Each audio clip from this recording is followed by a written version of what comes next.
Hi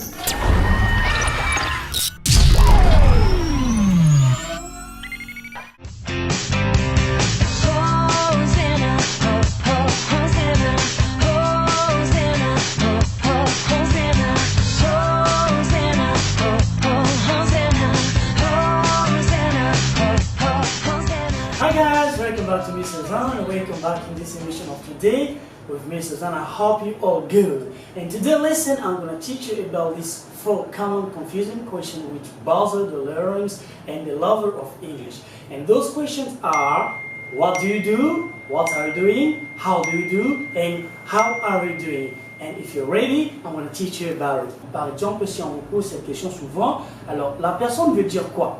On va aller pas à pas. Prenons le what do you do. Alors, lorsque une personne me pose la question what do you do, il veut connaître ma profession, ce que je fais dans la vie. Autrement, on peut dire aussi what do you do for living.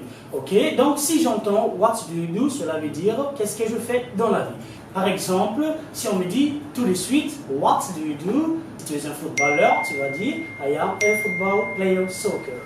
I am a football player soccer. Et si tu es un artiste, tu vas dire I am an artist. I am an artist. Alors, donc, lorsqu'on dit what do you do, on se réfère à notre profession. Si il me pose encore cette question, what are you doing? Alors, cette question de what are you doing, c'est une question qu'on pose pour connaître une action qui se passe à l'instant T. C'est-à-dire, la personne utilise le présent progressif ou soit, souvent on a tendance de dire present continue. Alors, si il me pose la question what are you doing, il veut connaître mon travail que je suis en train de faire pour le moment. Et lorsque cette personne vous pose la question, rassurez-vous que la phrase que vous allez employer doit être en présent progressif ou soit au present continue. Alors, par exemple, tu es en train de manger, tu peux dire I am eating. I am eating. Et si tu es en train de regarder la télé, I am watching the TV. I am watching the TV. Alors, si on me pose cette question qui est le how do you do, rappelez-vous que lorsqu'on utilise le how do you do, c'est pour poser la question, c'est lorsque la personne veut connaître si vous allez bien. C'est une ancienne méthode de la salutation que de nos jours, on connaît le how are you. C'est une manière de dire how are you, ok? Donc, si vous écoutez how do you do, vous pouvez aussi répondre à la personne I'm fine, I'm okay, I'm good. Et s'il me dit how are you doing, c'est la même chose. Donc, souvent, la personne peut employer le how do you do, soit how are you doing. Et l'expression qui est beaucoup plus utilisée de nos jours, c'est le WhatsApp.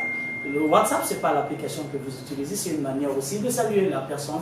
WhatsApp, cela veut dire qu'est-ce qui bouge, ou soit comment on va. Alors, si j'écoute WhatsApp, ou soit how do you do, et how are you doing, cela veut dire comment tu vas, ou soit tu te portes bien. Là, je peux dire I'm good, I'm fine, or I'm late.